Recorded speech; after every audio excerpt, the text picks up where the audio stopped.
Assalamualaikum warahmatullahi wabarakatuh. Alhamdulillahi rabbil alamin.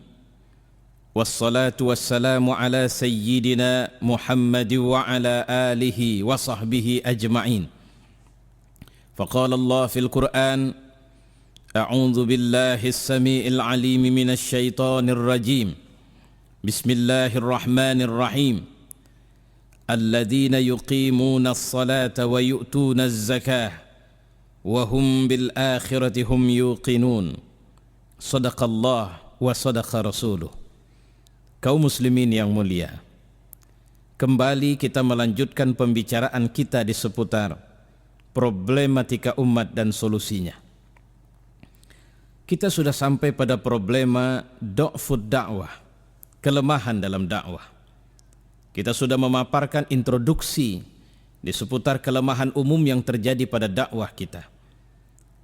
Kelemahan yang menimpa dakwah kita adalah ittijah para duat yang bergeser dari seharusnya mereka itu mencari mardhatillah, menjadi akhirnya mencari keuntungan diri mereka sendiri.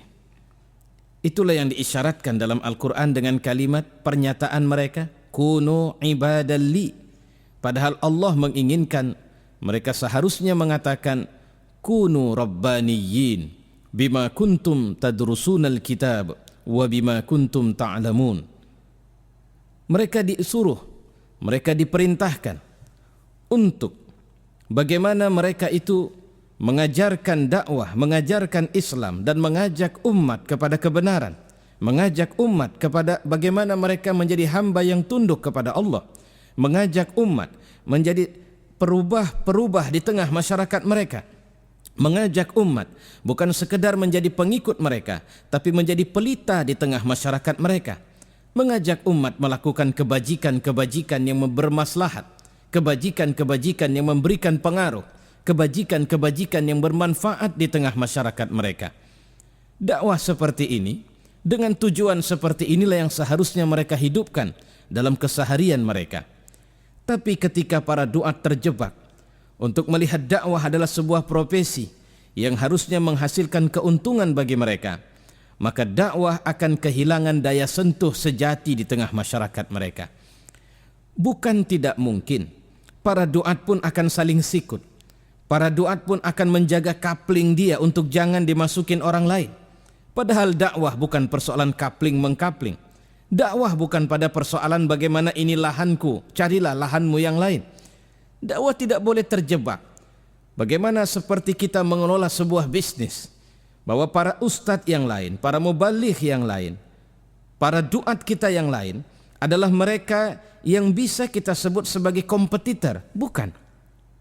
Para duat harusnya membangun satu kesatuan sinergis, satu kesatuan di mana mereka adalah orang-orang yang punya tujuan yang sama, punya tujuan yang satu, yaitu mengajak umat ini minaz zulumat ila nur, dari kegelapan-kegelapan yang menimpa umat ini kepada cahaya.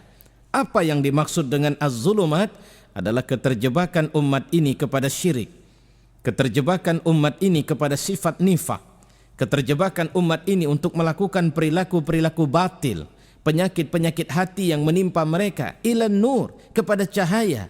Apa yang dimaksud dengan cahaya di sini adalah Islam sebagai agama kita. Cahaya yang dimaksud di sini bisa juga kepada ghayah al-asasi, tujuan dasar kita, yaitu Allah Subhanahu wa taala. Bukankah Allah sudah mengatakan dalam Al-Qur'an, Allahu nurus samawati wal ard. Allah adalah cahaya langit dan bumi. Maka kalau kita bicara mengajak umat kepada cahaya, itu artinya kita sedang bicara tentang mengajak umat untuk menjadi umat yang tahu betul bahwa yang harusnya mereka agungkan dalam hidup mereka adalah Allah. Yang harusnya mereka besarkan dalam hidup mereka adalah Allah. Yang seharusnya mereka puja-puji dalam hidup mereka adalah Allah. Sementara mereka adalah hamba Allah.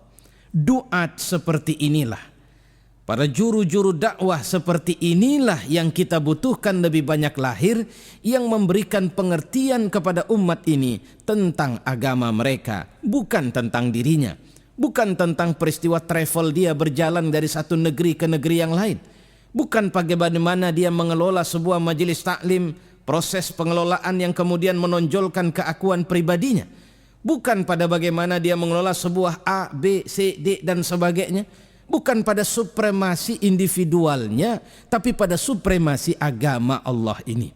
Itu yang pertama. Kedua, kelemahan dakwah ini disebabkan oleh kelemahan kita untuk menjaga silsilah, bagaimana mengatur kurikulum dakwah itu. Dakwah kita terjebak pada situasi yang rutinitas. Saya pernah ditanya oleh seorang ustadz, saya sudah kehabisan bahan, ini sudah sekian tahun saya ngajar di sini, saya nggak tahu lagi mau ngajar apa. Ini ketika kita terjebak pada sekedar mengajar. Padahal yang harus kita lakukan adalah takwinul ummah, membentuk umat, bukan sekedar ngasih tahu umat.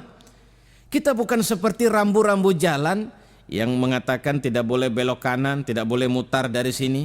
Lampu merah menyatakan berhenti, lampu kuning menyatakan waktu sebentar lagi, lampu hijau menyatakan bahwa masih ada waktu, sudah boleh jalan dan sebagainya. Bukan seperti itu tugas duat. Tugas para dakwah, para da'i adalah mereka harus bisa mengenal, memakrifahi kondisi existing umatnya. Setelah dipelajari apa masalah terbesar, apa peluang yang mereka miliki, apa kira-kira resep yang paling bagus untuk menjagain dan betulin umat ini. Setelah kita memahami itu, kondisi inilah yang seharusnya kita bisa lanjutkan.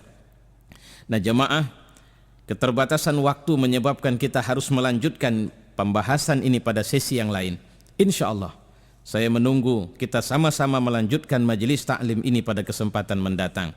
Wassalamualaikum warahmatullahi wabarakatuh.